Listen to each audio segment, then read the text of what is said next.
Самцхан үзэгчтэй Про подкастын 162 дахь дугаар эхэлж байна. За манай энэ удаагийн зочдоор Сүнхэ архын дүүргийн прокурорын газрын ял хөдлөх ажиллагаанд хяналттай байх ахлах прокурор Амгалан Баатар оролцож байна. Сайн байна уу та? Сайн байна уу? За танд энэ өдрийн мэндийг хүргэе. За баярлалаа. Та бүхэндээ ч гэсэн энэ өдрийн мэндийг хүргье. За хоёулын өнөөдрийн ярилцах сэдэв бол зорчих эрхийг хязгаарлах ялын талаар ярилцсанаа. За тухайн ер нь зорчих эрхийг хязгаарлах ял хэрэгжээд нэг 3 жилийн гарангийн хугацаагаар болчлоо тийм ээ. Тэгэхээр ер нь үүнтэй холбоотой за иргэдээс гаргадаг гомдол санал хүсэлт гэдэг ч юм уу. За мөн иргэдийн мэдтгүү одоо буруу ойлголттой байдаг ойлголтын зөрүүнүүд гэдэг ч юм уу. Хоёулаа энэ талаар өнөөдөр ярилцъя. Тэгэхээр ер нь иргэдээс яг энэ зорчих эрхийг хязгаарлах ялаар шийдгүүлсэн иргэд ер нь дийлэнхдээ ямар гомдол хүсэлтийг гаргах юм бэ прокурорын байгууллагад. За энэ дэр зорчих эрхийг хязгаарлах ял шийдгүүлсэн ялтнууд одоо шүүхээс тогтоосон бүсийг өөрчлүүлэх. За ялангуяа дүүрэг хороод одоо хорооны хэмжээгээр тогтоочж байгаа. Үүнийгээ одоо томсгох улмаар 2-3 дүүрэг дамжих. За мөн нийслэлийн хэмжээгээр тогтоолох ийм өсөлтүүд бол их гардаг. За энэ нь бол шийдвэр гүйцэтгэх байгууллагад холбогдох баримтын хамт хүсэлтээ өгөөд за шийдвэр гүйцэтгэгч нь прокурорын байгууллагад ирвэлдэг. За прокуроос бол хувийн давагдсан баримтуудыг одоо судалж үзээд хууль заасан үндслээр тухайн этгээдийн шүүхээс тогтоосон бүсийг бол өөрчлөх юм үндслийг бол зохицуулаад өгсөн баг. Тэрнээс бол үндслэхгүйгээр бүсийг томсгох энэ өөрчлөх энэ бол одоо зорчгоор хязгаарлах ялын одоо үзэл баримтлал агуулга одоо ялын зорилгод бол нийцэхгүй гэж үздэг. Энийг бол хүлээж авахгүйгээр шийдвэрлэхгүйгээр орхичдаг.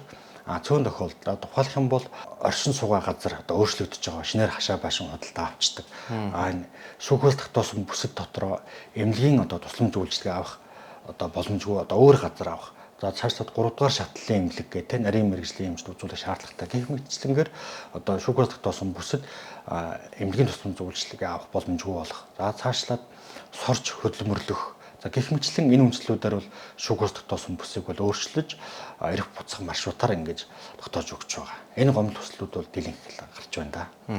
Тэгэхээр мэдээж хэрэгцээтэй шаардлага хүсэлтүүд байгаа. Тэ тухайн хүнд үүнийг хэрхэн шийдвэрлэдэг, хэр хугацаанд шийдвэрлэдэг юм.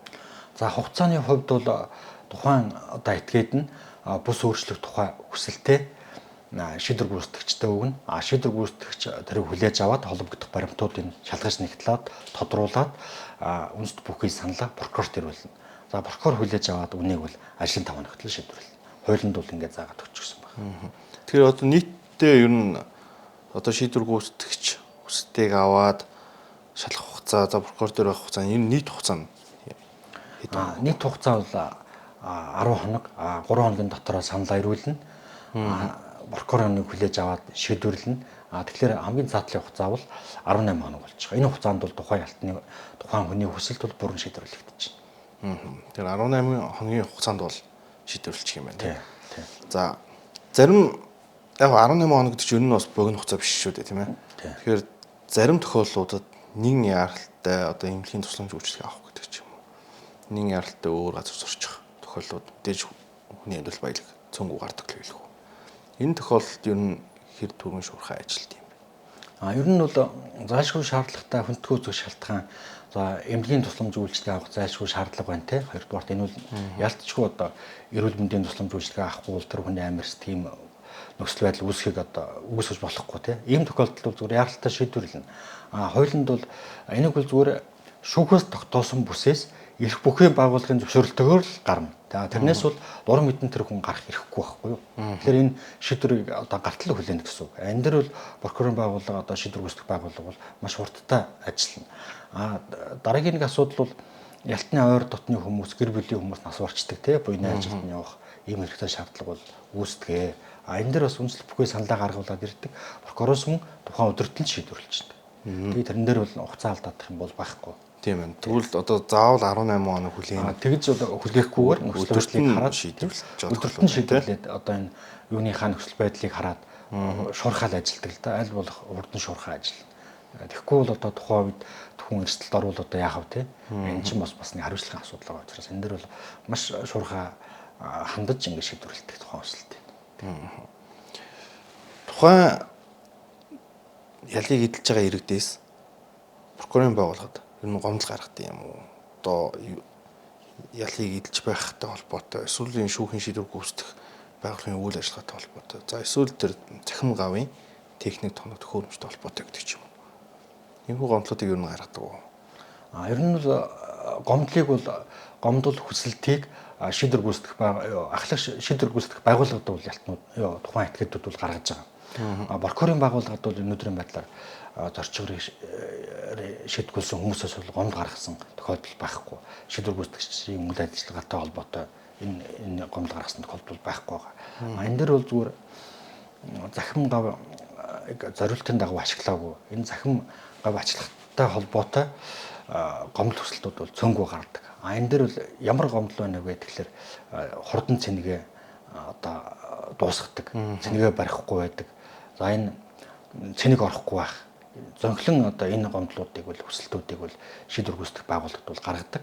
Нэг шийдвэр гүйцэтгэгч хүлээж аваад техник хяналтын ажилтнаар тухайн захин бовчиг үзүүлээд дүгнэлт гаргаад засвар үйлчилгээ хэний буруугаас болсон байна гэдгийг тогтоогоод техникийн доголдол байна уу, тухайн ялтан тухайн этгээд нь захим гавыг зориултын дагуу ашиглаагүй байна уу гэдэг ашиглах нөхцөл журмын дагуу ашиглаагүй байна уу гэдгээс шалтгаалаад дүгнэлт гараад хэрвээ тэр тухайн хүний буруу байх юм бол тэр захим гавыг ашиглагтай холбоотой зардлыг засаж сэргээхтэй холбоотой зардлыг бол төлөвлөнө.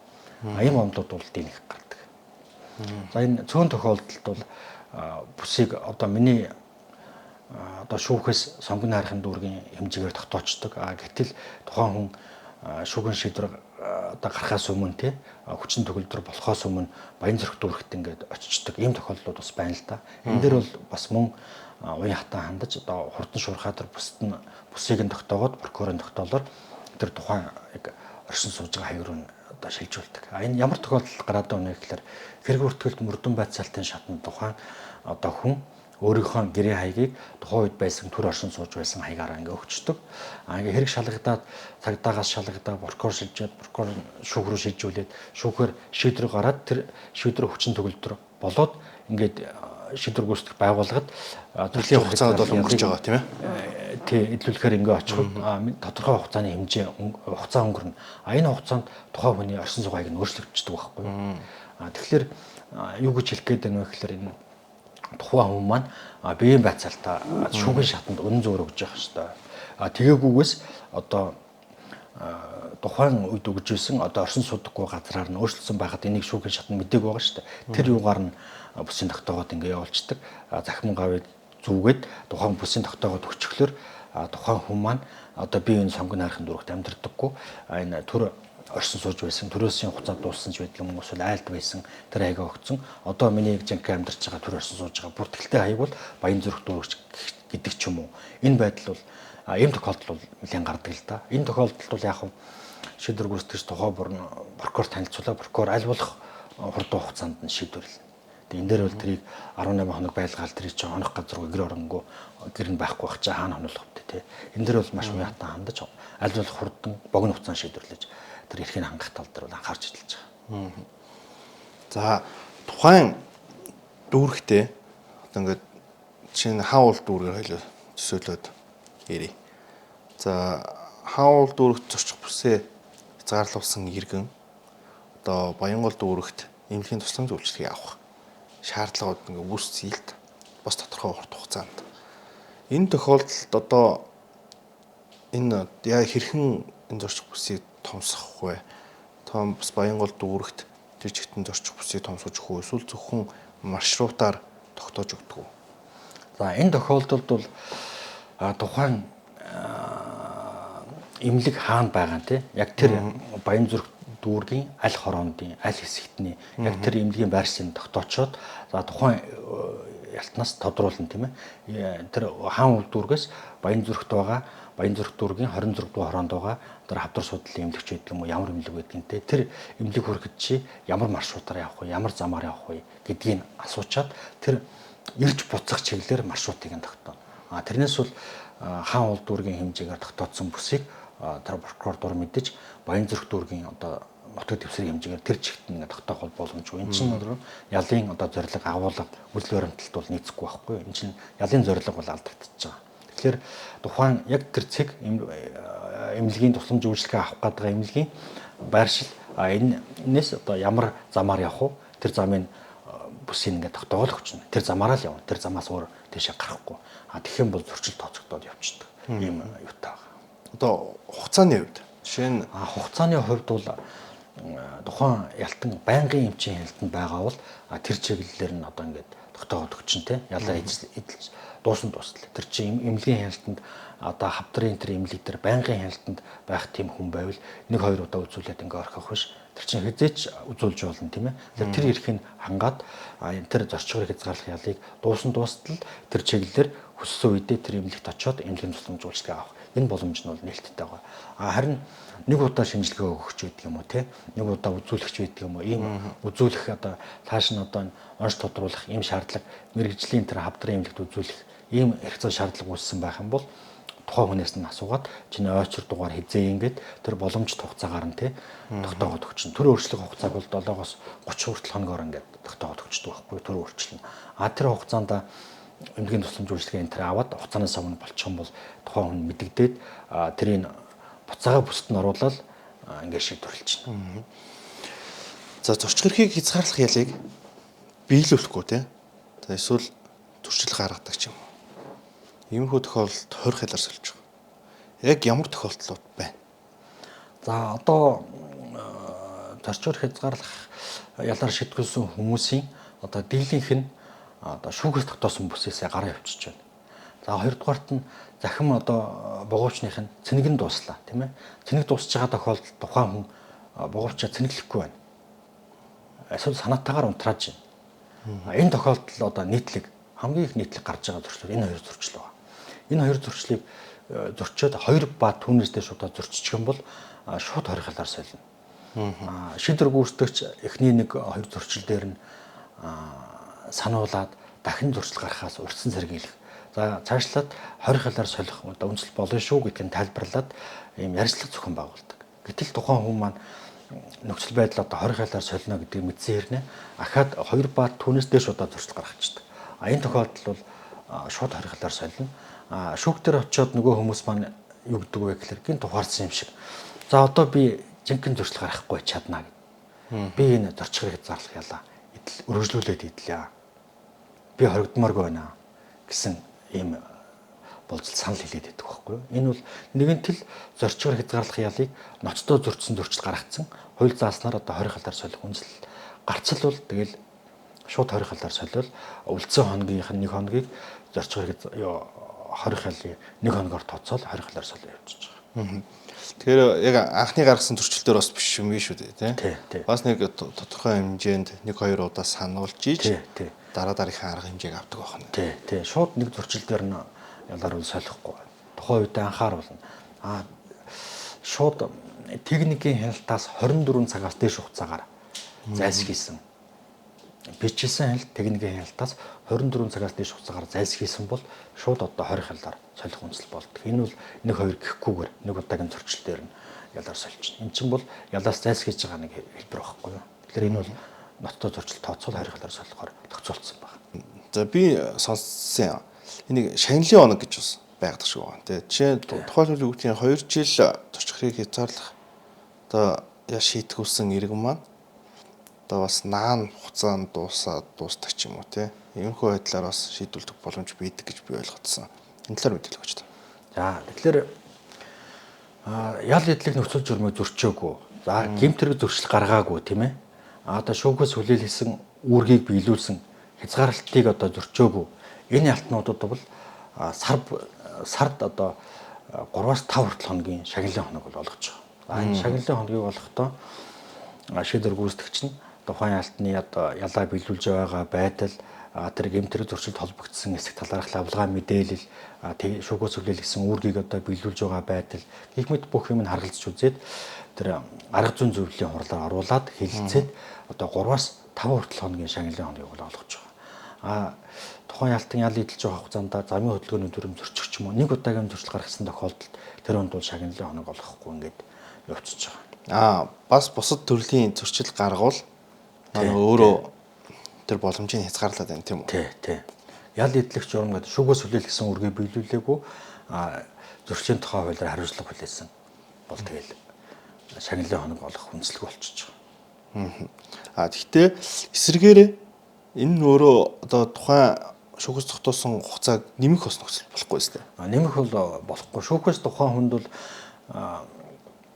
тодорхой хугацаагаар зорчгоор хязгаарлалт ял оногдуулчихж байгаа. Энэ дээр бол зөрчил гаргасан гэсэнгээд ял бол нэмэхгүй. Гэхдээ тэр хүнд үзүүлэх одоо хөнгөлөлт одоо тэр ялаас хугацааны өмнө дуусах шагналын хоног олгох энэ нөхцөл байдал бүрдэхгүй л гэсэн үг. За одоо энэ яг мэдээж энэ ял хөдөлгөөний ажиллагаатай холбоотой судалт хяналт тавьж байгаа. Прокурор би бас асуух гэдэг. Тухайн ялыг эдэлж байгаа иргэн юуг буруу ойлгоод байна? Юун дээр зөрчил гаргаад байна? Одоо ойлголтын зөрүүтэй асуудлууд бий юу? За энэ мэдээж бол байгаа л да. Энэ ял бол хэрэгжээд баруун 3 жил гарсан болж байна л да. Тэр энэ зорчгоор хязгаарлах ял авцсан гэхэлэр нэг хариуцлага хүлээгээгүй юм шиг те. Зүгээр гартаа нэг цаг зүүчин те. Тэгэл одоо чөлөөтэй байна. Тийм ойлголттой байхгүй. Тэгэхээр нэгэн тухайн хүнийг гэмтэрэг үйлдсэн гэм буруутай тооцоод эрүүгийн хариуцлага хүлээлгэж байгаа байхгүй юу? Энэ эрүүгийн хариуцлага зорчгоор хязгаарлах ял бол хорхоос өөр төрлийн ял. Энэ ялын онцлог бол нийгэм хамт олон гэр бүлийн хүрээнд хүмүүжүүлэх.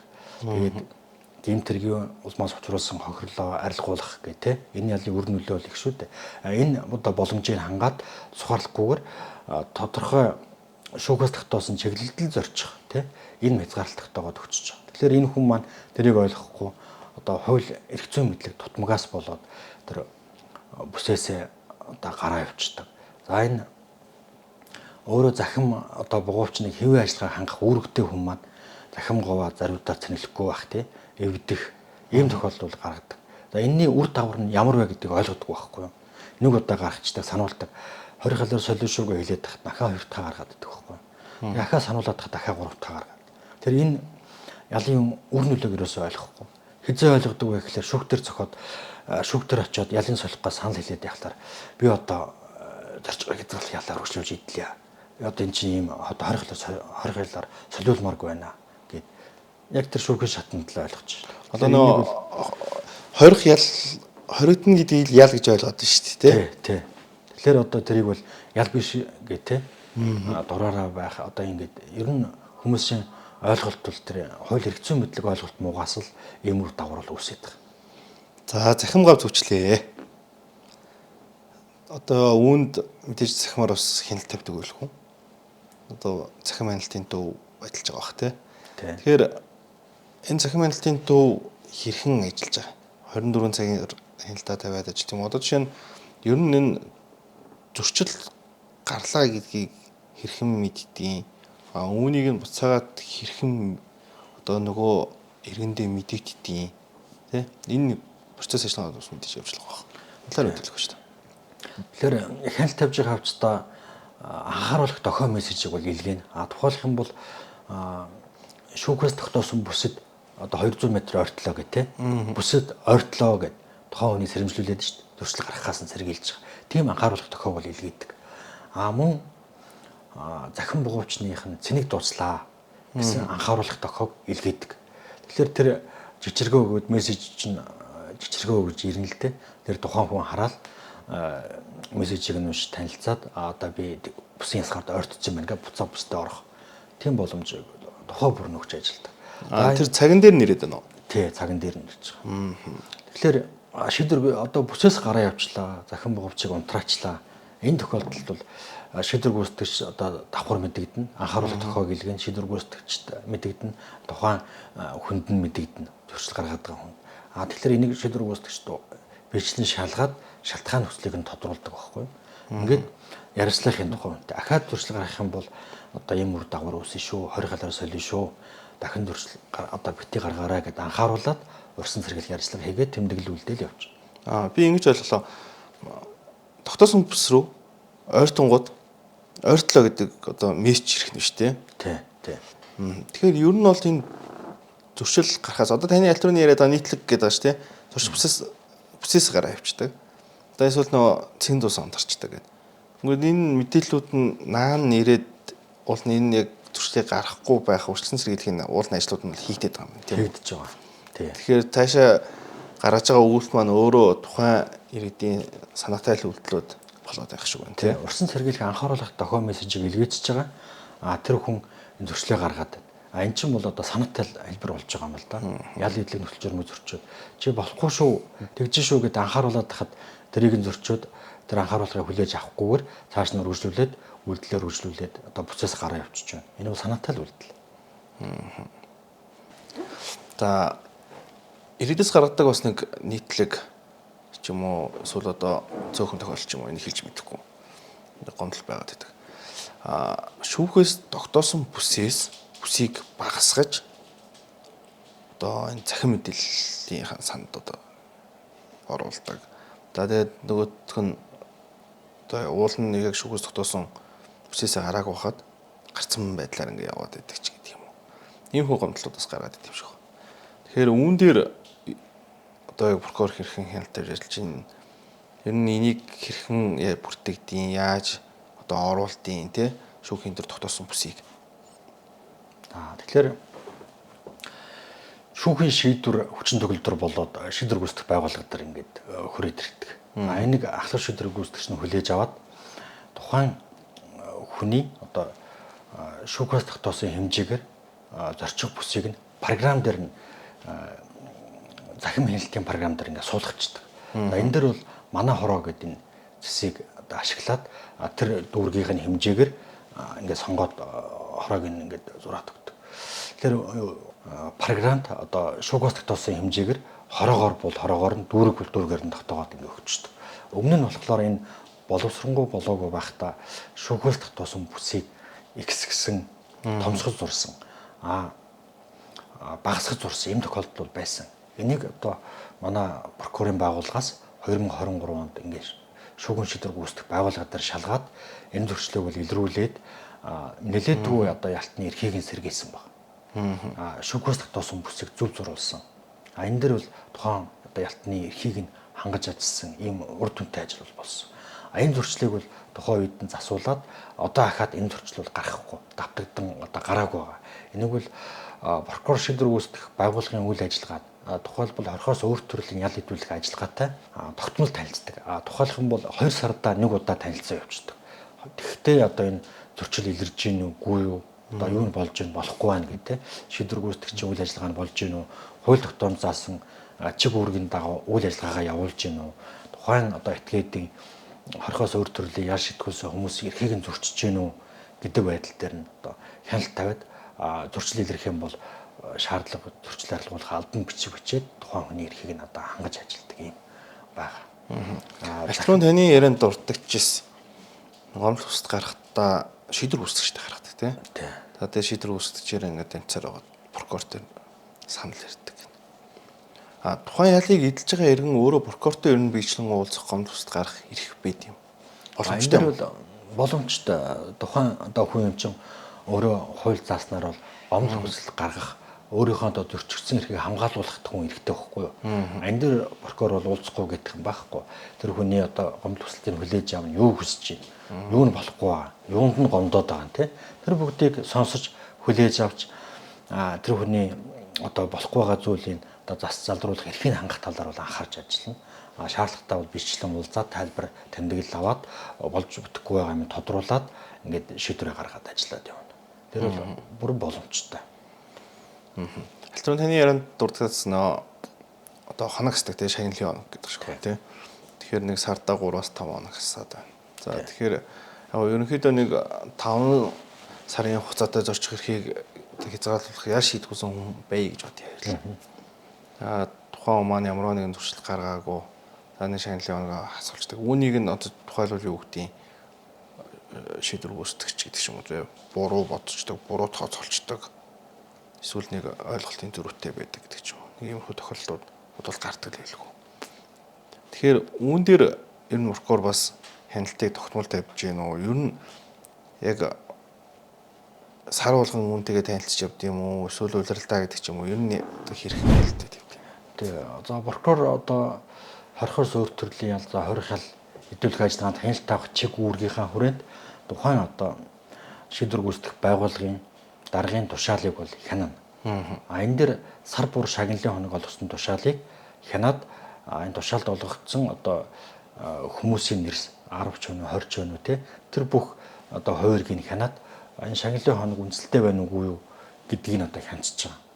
Тэгээд хянгуудаа одоо прокурор одоо ялын хугацаанд прокурорын байгууллагын захин бүртгэлдээ одоо шагналын хоног тэд хоног олгосон гэдэг бүртгэгчнэ.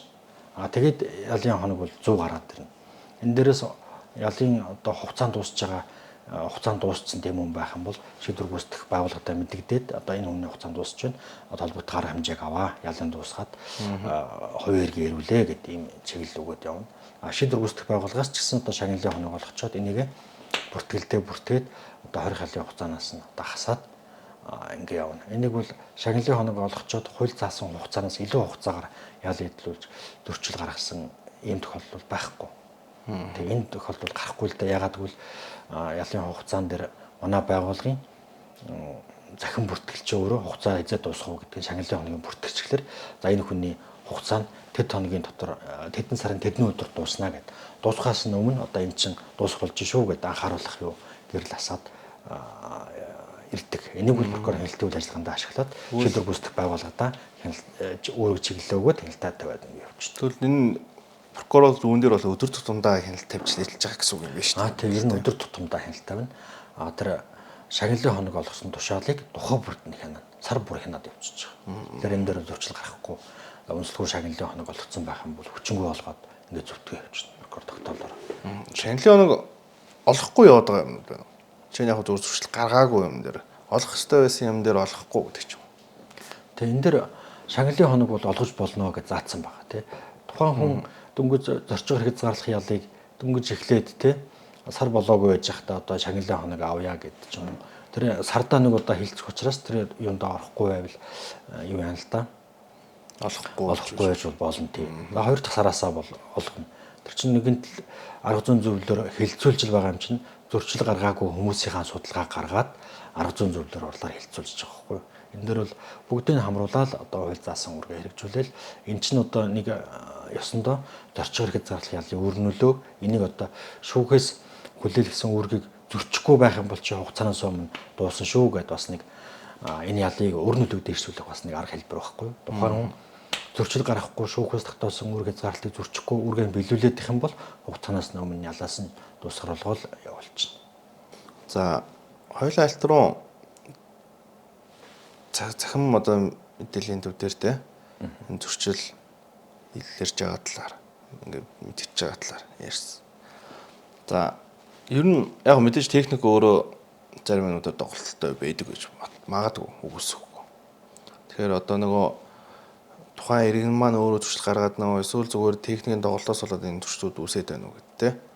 Иймэрхүү асуудал дээр ер нь тэр зөрчлийг хэрхэн бүртгэдэг. Одоо яг иргэн гарч аваад мэдээж тэр зөрчилгээ бүртгэж л байгаа. Тийм доголдолтой юмнуудыг зөрчлөөр мэдээлэл нэрчээд байдаг. Тэр нь буцаад одоо хасдаг, хүчнэгүү болгодог гэдэг ч юм уу тий. Одоо тэгж гин үү эсвэл давхар зөрчилгээл бүртгэе яваад байна уу.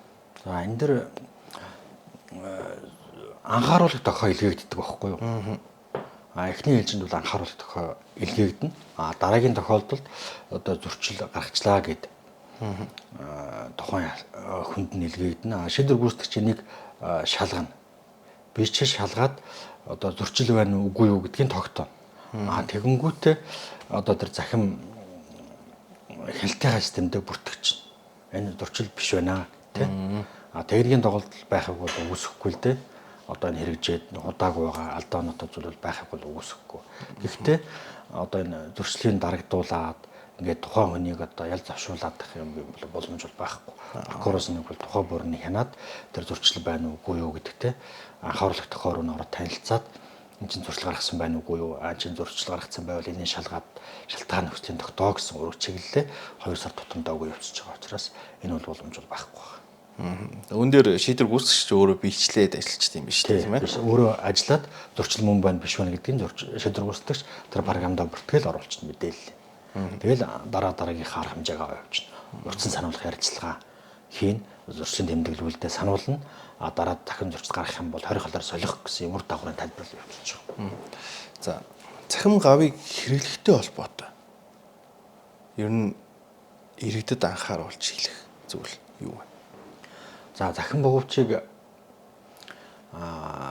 зориултын тэр цэнэглэгчээр нь цэнэглэх хэрэгтэй байна. Тэр манайхан тэр бол захин богоовч цэнгээ 12 цагийн турш барьдаг нэг цэнэглэлсэн байхад.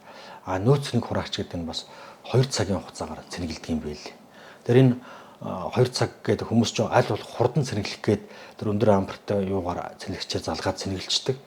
Тэр нь одоо 20-30 минутын дотор цэнэгээр дүүрдэг боловч тэр нь хийц цэнэгээр дүүрчдэг. Ингээд захин богоовчийг ашиглаж байгаа хувцастай 4-5 цаг болоод унтардаг ч юм уу 12 цагаар барьдаггүй. Энэ явдалд удаа 2-3 тэгээд байнга цэнэглээд тахлаар тэр гэмтэл гараад цэнийг орохгүй байх. Одоо тэр захин богоовчд эвдрэл гэмтэл үүсээд эхэлдэг.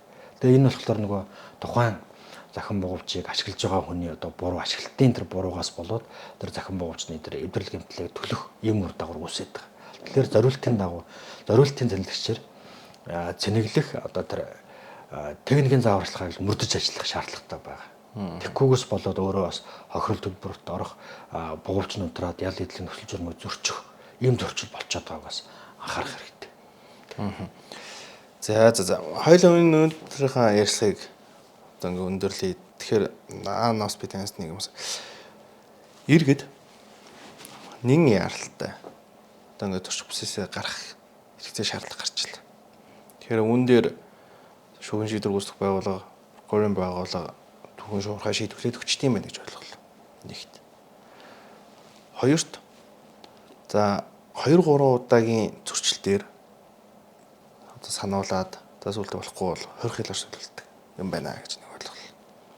За тэгээд дараа нь бол энэ зурчих бүсийг төр өөрчлөгч гэдэг юм уу эсвэл орчин суугийн хаягийн өөрчлөлт ингээд шилжүүлэх хийгээд болчдөг гэдэг юм байна тий.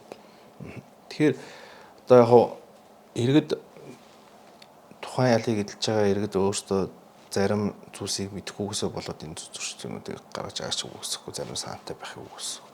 Тэгэхээр ер нь таны хувьд иргэдэд өгөх зөвлөмж юу байна те? Зүгээр миний нэг хэлэх гээд байгаа санаа бол хүсэлт гаргаад одоо нэгэн яралтай л гарах гээд байдаг. Нөгөөх нь удачнаа гэж бодоод одоо зорчих бүсээсээ өөрсдөө гарч яваад зөрчил үүсгэж байх үү те. Тэгэхээр уулын энэ чинь баг өдөрт нь хэдэн цагийн дотор л уулын шийдэж өгчдөг л асуудал юм байна шүү дээ. Тийм ээ. Тэгэхээр таны хувьд иргэд өгөх зөвлөмж. За. Нэгэнт одоо тухайн хүн эрэгөө хариуцлага хүлээж байгаа. Энийг бол зүгээр тухайн одоо оршин суугаа газраас явахыг л хориглож байгаа. Тэгэхээр оршин суух газараа бол чөлөөтэй зорчно. Ингээд чөлөөтэй зорчиж байгаад хүмүүс маань одоо энэ ялын ойлголт одоо муу. Тухайн хүний одоо хувийн байдал зэрэг олон зүйлээс одоо шалтгаалжлага багтаа гаргаж байгаа зөрчлүүд нь. Тэгэхээр энэ үр дагаврыг энэ гаргаж байгаа зөрчлөөс үүсэх үр дагаврыг сайн ойлгох хэрэгтэй байхгүй юу? Энийг бол шийдвэр гүйцэтгэгч хэдий тайлбарлаж өгдөг ч гэсэн одоо заавалчгүй тэр шүүхийн шатанд очингуудаа би энэ одоо ял эдлийн нөхцөл журмыг одоо зөрчихгүй байж чаднаа. Би энэ ялыг өргөжлүүлж одоо эдлэе гэсэн хүсэл гаргаад идэг. Үүнийг одоо урьдчилан сэргийлж явах хэрэгтэй. Шийдвэр гүйцэтгэх байгууллагаас захин хяналт удирдлагын төвөөс тухай бүрэн анхааруулах зохион мессежийг илгээдэг, уулзалт ярилцлага зохион байгуулдаг. Тэр энэ хууль журмынхаа заалтыг мөрдөж ажиллах хэрэгтэй байгаа. Тэгхгүйгээс болж 20 халаар солидог. Ийм үр дагавар үүсдэг. Тэгэхээр энэ хууль тогтоомжийг өөрсдөө тухайн хүмүүс маань судалж явах хэрэгтэй. Зорчих хязгаарлах ялч одоо ямар ялын энэ ялыг эдлэх нөхцөл журам одоо ямар байдгийг хинт ч гэсэн одоо амьдрал баялаг шүүхээс тогтоосон бүсээсээ гарах хэрэгцээ шаардлага үүсчил байгаа. Тэгэхээр энийг өөрөө мэддэг байх хэрэгтэй байхгүй юу? Мэдхгүйгээсээ болоод өөрөө дураараа за хүсэл тохихгүйгээр шууд ингээ гараа явчихдаг. Энэ ч нөөрэ эрх бүхий байгууллагаас зөвшөөрөл авгүй л энэ чинь зөрчил болчихж байгаа байхгүй юу? Хэрвээ хуулиа мэддэг байсан бол тэр хүн хүсэлтээ өгөөд одоо бид эзэн сарын одоо төрийн байгууллагаас үйлчлэг авах ажил гарч л байгаа шүү дээ, тэ?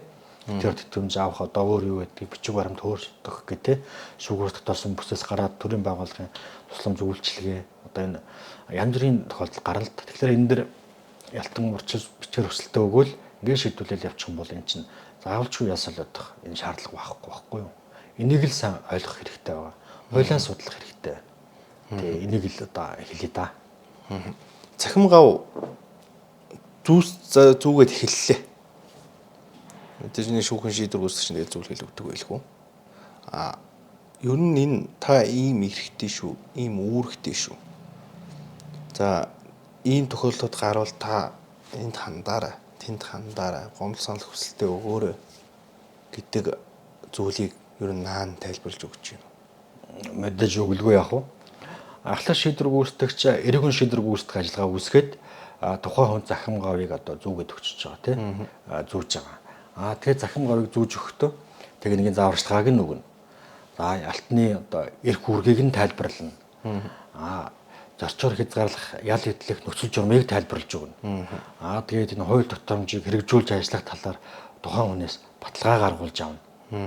Тийм. Энэ бүх одоо заавар зөвлөмж, зааварчилгааг өгсөний дараагаар энэ зорчоор хязгаарлах ялыг эдлүүлж байгаа байхгүй юу?